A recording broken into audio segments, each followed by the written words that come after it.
রাজধানীতে বেশিরভাগ ফিলিং স্টেশনে মিলছে না সিএনজি গ্যাস। চাহিদা মেটাতে এক স্টেশন থেকে আরেক স্টেশনে ছুটে বেড়াচ্ছেন গ্রাহকরা, তবুও মিলছে না সিএনজি গ্যাস। গ্যাস সংকটের খবরাখবর জানার চেষ্টা করব। দেলোয়ার দোলন আমার সাথে যুক্ত আছেন। দোলন, এই সংকটটা আসলে কখন নাগাদ সমাধান হতে পারে, কোনো তথ্য কি মিলেছে কিনা?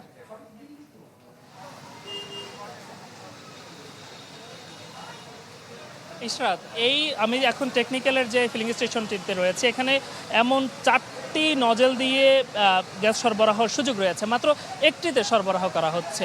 একই সঙ্গে যে সিএনজিগুলো রয়েছে সেগুলোতে সাধারণত 280 থেকে 300 টাকা পর্যন্ত গ্যাস নেওয়ার সক্ষমতা রয়েছে, তবে 50 থেকে 60 টাকায় কোনো কোনো ক্ষেত্রে 70 টাকার পর্যন্ত গ্যাস দেওয়া সম্ভব হচ্ছে। এর কারণ হিসেবে বলা হচ্ছে চাপ না থাকার কারণ হিসেবে। আপনি জানেন যে গত 2-3 দিন থেকে স্বাভাবিক সময়ের চেয়ে 450 মিলিয়ন ঘনফুট গ্যাস সরবরাহ কম করা হচ্ছে, যার সংকট বা যে ভোগান্তিক বা তীব্র জট দেখছেন যে ফিলিং স্টেশনগুলোকে ঘিরে, মূলত সরবরাহ না থাকার কারণকে দায়ী করা হচ্ছে।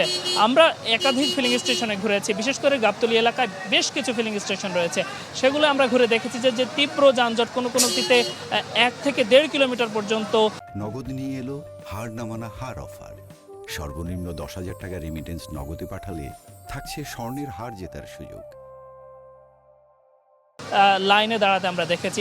এর প্রভাব পড়েছে আসলে সড়ক পথে, বিশেষ করে ট্রাফিক ব্যবস্থাপনায় যারা রয়েছেন তারা দায়িত্ব পালন করতে গিয়ে হিমশিম অবস্থায় পড়ছেন। তারা বলছিলেন যে সড়কের একটি বড় অংশই কিন্তু গাড়িগুলোর দখলে রয়েছে, ফলে স্বাভাবিক যে গাড়ির গতি সেটি ব্যাহত হচ্ছে, যানজটে পড়ছেন মানুষ, ভোগান্তি চরম মাত্রায় পৌঁছেছে। এই সমস্যার আসলে সমাধান কখন বা কোথায় হবে সেটি আমরা জানার চেষ্টা করছিলাম। বলছিলেন আগামী 2 দিন কিংবা 3 দিনের মধ্যে এই সমস্যার সমাধান সরকারের পক্ষ থেকে বলা হয়েছিল, অর্থাৎ যে কারিগরি ত্রুটি যা কথা বলা হয়েছিল, গ্যাস সরবরাহে যে জটিলতা সেটি নিরসন করা গেলেই এই সমস্যার সমাধান হবে। সব মিলিয়ে টেকনিক্যাল এলাকা থেকে যে ফিলিং স্টেশনের গাড়ি দীর্ঘ সারি, এই ছিল আমার কাছে থাকা সবশেষ তথ্য।